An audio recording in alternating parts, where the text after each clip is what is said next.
Salut, alors j'espère que tu vas bien, moi en tout cas ça va bien et aujourd'hui on se retrouve pour cette nouvelle vidéo. Alors comme tu aurais pu le voir dans le titre, aujourd'hui on va pas faire le con, on va pas mettre des trucs dans un gaufrier ou rester 24 heures quelque part, mais on va faire une vidéo plutôt sérieuse, plutôt construite je l'espère. Et alors comme tu l'auras compris, aujourd'hui je vais te parler de l'affaire entre guillemets XXXTentacion. Alors au vu de tout ce qui tourne en ce moment sur les réseaux depuis que ça se serait passé, donc que ce soit sur Twitter ou sur YouTube, il y a plein de personnes qui affirment que ce serait faux, d'autres qui affirment que ce serait vrai.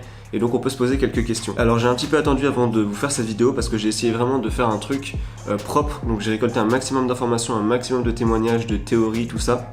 Et donc aujourd'hui je vous propose dans cette vidéo de décrypter un petit peu tout ce qui a pu être dit à ce sujet. Et donc deux derniers petits trucs avant de commencer la vidéo. Tout d'abord je vous invite à réagir dans l'espace commentaire pour me dire vous, qu'est-ce que vous en pensez de cette histoire. Est-ce que vous pensez que X a vraiment été assassiné ou est-ce que vous pensez que c'est une mise en scène? Dites-moi tout en commentaire. Et deuxième petit truc avant de commencer, c'est que tout ce que je vais dire dans cette vidéo est à prendre avec des pincettes. C'est-à-dire que je n'affirme rien, je vais juste réagir par rapport à ce qui se dit. Donc en gros, je vais essayer d'être le plus objectif possible, le plus réaliste possible par rapport aux faits qui ont été décrits par les médias ou aux images qui ont pu circuler et aussi justement par rapport aux théories que les gens ont pu s'imaginer. Et donc dernier truc, si la vidéo te plaît, si je trouve qu'elle est cool, n'hésite pas à t'abonner ou à laisser un petit like, ça fait toujours plaisir. Maintenant tout ça est dit, je vous propose de commencer la vidéo et de la faire en deux temps. Premièrement, je vais rappeler ce qui s'est passé pour ceux qui n'auraient pas suivi, ce qui a été décrit par les médias, puis ensuite nous nous intéresserons aux différentes théories qui ont pu circuler sur les réseaux sociaux. Alors pour la faire courte et rapide, qu'est-ce qui s'est passé ce 18 juin dernier, ou en tout cas qu'est-ce qui a été décrit par les médias? Et bien en gros cet après-midi là, le jeune rappeur X sort de chez un concessionnaire automobile chez qui il a fait du shopping au volant de sa voiture, et là il est victime de tirs. Donc après il est transporté à l'hôpital, et avant ce transport à l'hôpital, il y a un passant qui filme la scène.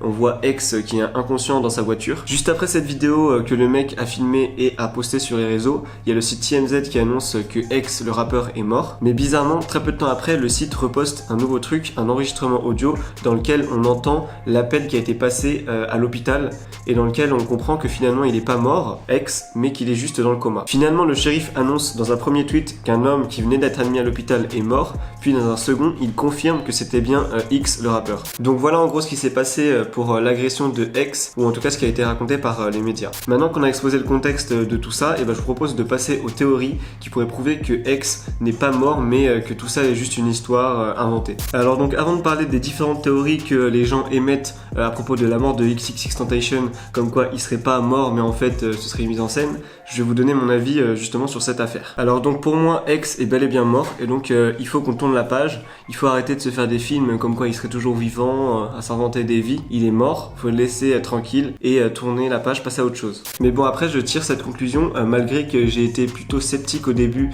quant à sa mort ou quant à une mise en scène. En gros je ne savais plus trop qui croire, que penser, je doutais beaucoup, mais je me dis qu'au final quand même de se faire passer pour mort de cette manière là avec une telle ampleur, ça devient un truc de ouf. Et donc je me dis que si on y repense bien, franchement ça voudrait dire que, imaginons que ce soit vrai, que ce soit une mise en scène, ça veut dire qu'il est fou le gars quand même. Enfin généralement on évite de jouer avec la mort, c'est tout. Voilà donc pour moi, pour ceux qui voulaient savoir mon avis à propos de cette histoire de XXX, et pour moi il est bien mort, et donc faut arrêter de se faire des films, faut passer à autre chose. Mais bon, donc bref, je sais que y a pas mal de personnes qui pensent pas comme moi, qui pensent qu'au contraire, effectivement, c'était une mise en scène, parce qu'il y a plein de détails qui pourraient laisser penser que sa mort est une mise en scène. Et donc c'est ce que je vous propose de voir maintenant, c'est un petit peu l'objet de la vidéo. On va étudier un petit peu les différentes théories que les gens ont pu créer quant à sa mort, parce qu'il y en a plein qui ont fait des trucs de ouf, hein, genre c'est parti, Illuminati, tout ça.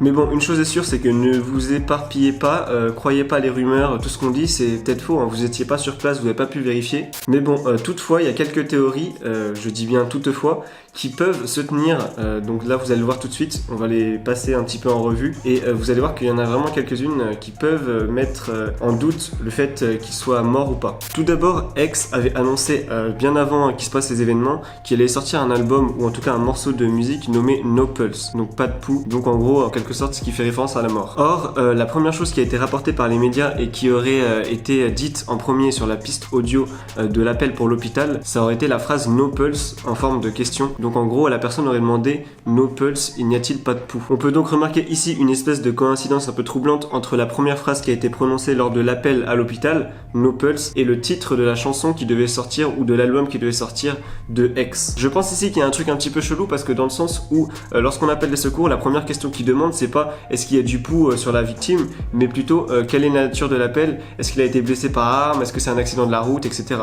Alors un autre truc qui est un petit peu troublant, c'est que beaucoup de personnes ont parlé du sang, comme quoi il n'y avait pas de sang, on voyait pas de sang dans la vidéo qui a circulé. Mais moi je suis pas trop d'accord avec cet argument comme quoi il n'y a pas eu de sang qui a giclé, parce que c'est que dans les films que le sang gicle, et de plus X il avait une grosse veste, donc s'il se prend une balle, le sang va pas sortir de la veste forcément. Alors après il y en a qui disent que les gens étaient déjà sur place et ils attendaient ça, donc comme quoi en gros ça aurait été des caméramans un petit peu déguisés avec un smartphone. Moi je me dis que par rapport à cet argument, quand t'entends un coup de feu, à mon avis ça t'attire et ça rassemble un peu de monde. Donc je trouve pas ça illogique qu'il y ait eu un petit rassemblement avec une personne qui est filmée autour de X dans sa voiture. Alors certains disent aussi que on voit l'homme qui s'approche à un moment pour vérifier, pour toucher s'il est toujours vivant, et comme par hasard il prend le pouls au niveau du bras. Donc là il y a une petite encore référence à son album No Pulse et à la première phrase qui a été prononcée lors de l'appel. Et alors donc moi ce que je me dis par rapport à cela, c'est que le mec il a voulu faire quelque chose parce que personne ne faisait rien à part avoir appelé les secours, et donc la première réflexe qu'il a eu c'était de prendre son pouls. Alors dans la vidéo, si on regarde bien, il y en a qui ont dit que quand tu te prenais une balle, quand tu étais dans le coma, t'avais pas les poings fermés, mais il a pas vraiment les poings fermés, il a les mains qui sont un petit peu relâchées, et donc je pense que c'est une position normale une fois que tu t'es pris une balle. Après il paraît même qu'à un moment dans la vidéo il y en a certains qui ont vu son cou bouger, mais si t'es inconscient, tu peux bouger, tu peux faire des mouvements inconsciemment, je pense. Ça a même un nom d'ailleurs et ça s'appelle des convulsions. Et donc aussi il y a un autre argument qui a beaucoup tourné, c'est à propos de ses tatouages, parce que sur la vidéo quand il est dans la voiture inconscient on les voit pas, mais en même temps si on regarde la qualité de la vidéo, tout est pixelisé, donc c'est logique qu'on voit pas qu'est-ce qu'il y a sur son front ou qu'est-ce qu'il n'y a pas sur son front. Alors on parle aussi de ce fameux live qui aurait été fait par X juste avant, quelques jours avant qu'il se passe ce drame, et dans lequel il aurait parlé de mort et de sacrifice. Il aurait même dit si je dois mourir subitement, je vais me sacrifier. Et alors donc en ces mots, il y en a beaucoup qui voient une sorte d'annonce de ce qui allait se passer, comme une prophétie après un petit peu qui était déjà annoncée. Et il faut aussi prendre en compte le fait que XXX il a déjà pour un clip une fois, en gros il a déjà simulé sa mort. Donc il y en a qui pensent que ça pourrait se reproduire et que là ce serait en train de se reproduire. D'autant plus qu'aux États-Unis tu peux te faire passer pour mort si tu payes et tout. Mais bon moi j'y crois pas trop, hein. Pour moi il est vraiment mort et les gens sont en train de délirer et de se créer des films. Bref, donc comme vous avez pu le voir, on a passé à peu près en revue 8 ou 10 théories qui disaient que X n'était pas mort, mais juste en faisant un petit peu preuve de bon sens, on peut démontrer facilement qu'elles sont fausses en fait. Il me reste plus qu'une chose à vous dire, c'est tourner la page, passer à autre chose, laisser X tranquille où est-ce qu'il est, et en tout cas j'attends vos réactions dans les commentaires. Et donc si la vidéo vous a plu, n'hésitez pas à laisser un gros pouce bleu, à commenter, à vous abonner, et je vous dis à très bientôt pour une prochaine vidéo.